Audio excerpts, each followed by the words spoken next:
네, 안녕하세요. 김동완 세무사입니다. 여러분, 요새 상속세 부가체계 전면적으로 뜯어고친다 이런 기사 보셨죠? 지금 종부세도 같이 손을 보려고 하는 상황인데 우리나라 이 상속세율과 조세부담률은 가히 세계 최고 수준이잖아요. 그렇기 때문에 상속세와 관련된 상담과 고민도 사실 정말 많습니다. 아이러니한 것 중에 한 가지는 이 상속세가 굉장히 많이 예상되는데 사전에 준비하시는 분들은 또 그다지 많지 않다는 거예요. 왜냐? 사실 세금도 세금이지만 어르신분들과 이야기를 나누다 보면 다른 또 중요한 질적인 요소들이 또 많이 있기 때문에 라고 생각이 듭니다. 하지만 그럼에도 불구하고 막상 건강이 또 악화되기 시작하면 급작스럽게 상속을 준비하는 게 또 현실이고 많이 늦은 이 시점에 이 상속세를 조금이라도 줄일 수 있는 방법이 뭐가 있느냐라는 질문을 굉장히 많이 받습니다. 그래서 오늘은 이제 이런 부분에 대해서 이야기를 좀 나눠보려고 하는데요.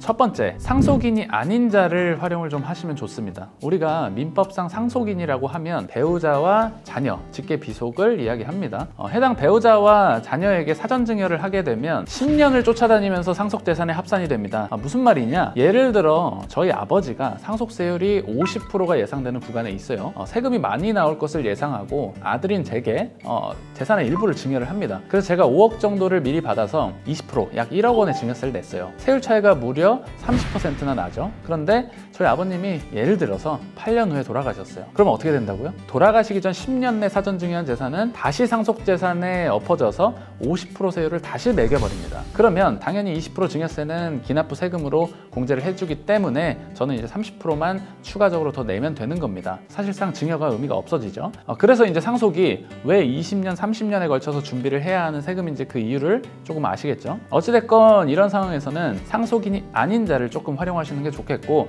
대표적으로 상속인이 아닌 자라고 하면 며느리, 사위, 그리고 손자녀가 됩니다. 만약 상속인이 아닌 자에게 증여를 하게 되면 어떻게 될까요? 좀 전에 10년이던 사전증여 합산기간이 5년으로 단축되게 됩니다. 따라서 증여를 하고 5년만 건강히 계신다면 상속증여 세율 차이만큼의 절세를 할 수가 있겠죠. 예를 들어서 부모님이 금융재산이 굉장히 많다. 며느리나 사위에게 현금을 증여합니다. 자녀에게 다이렉트로 주면 10년간 합산이 되다 보니까 사위 며느리를 통해서 증여한 뒤 자녀는 또 일정 시간이 지나서 배우자 공제 6억 원 등을 통해서 자금을 운영을 할 수가 있겠죠. 그래도 현실적으로 대부분의 어르신분들은 세금을 내가 조금 더 내는 한이 있어도 며느리 사위에게 주는 것보다는 자녀에게 주는 선택을 결국은 하시더라고요. 그러니까 그러실 거라면 더욱이 조금은 더 일찍 준비하시는 게 좋지 않겠냐라는 게 제 생각입니다. 주의할 점은 상속인이 아닌 자에게 증여를 하는 것은 상속세 공제 한도를 건드리기 때문에 꼭 개별적으로 불리한 부분이 없을지 체크를 하시고 진행하시는 게 좋겠고, 손자녀에게 증여를 하는 것은 세대를 한 번 건너뛰기 때문에 할증과세를 같이 고려해서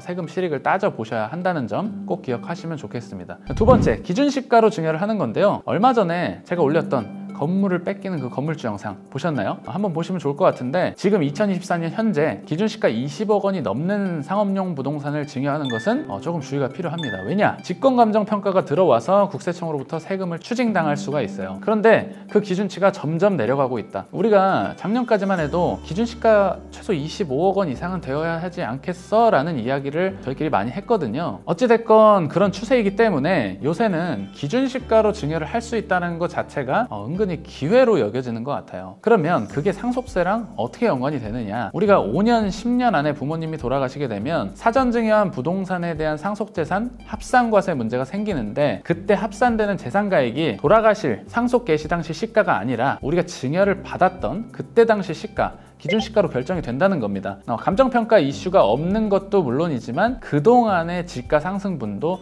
상속세에는 영향이 없게 되는 장점이 있습니다. 그렇기 때문에 기준시가로 증여할 수 있는 물건들은 다시 합산이 되더라도 미리 증여를 해놓는 것이 이득이 될 때도 종종 있습니다. 세 번째, 조금 지엽적인데 영리법인의 유증을 하는 방법입니다. 법인의 주주가 상속인이 아니라, 즉 배우자나 직계비속이 아니라 며느리, 사위, 손자녀 등으로 구성이 되어 있다면 해당 유증재산은 상속세가 과세되지 않고 법인세로 과세가 되게 됩니다. 법인세는 과세표준 2억까지 9%, 2억 초과분은 19%밖에 되지 않기 때문에 상대적으로 상속세가 최고세율 50%가 예상되는 경우에 자주 활용하곤 합니다. 이 부분은 5년, 10년의 합산 여부도 따지지 않기 때문에 자산이 많으신 분들은 이 가족법인 등을 통해서 꽤나 활용을 하고 있습니다. 예를 들면 이런 거예요. 자녀가 A, B가 있는데 그들의 배우자 배우자가 있을 거 아니에요. 그들의 배우자가 100% 주주인 법인을 하나 설립해서 각 법인의 건물을 유증을 합니다. 그리고 나서 각 법인은 상속세가 아니라 법인세로 세금을 납부하고 추후 필요에 따라서 해당 주식을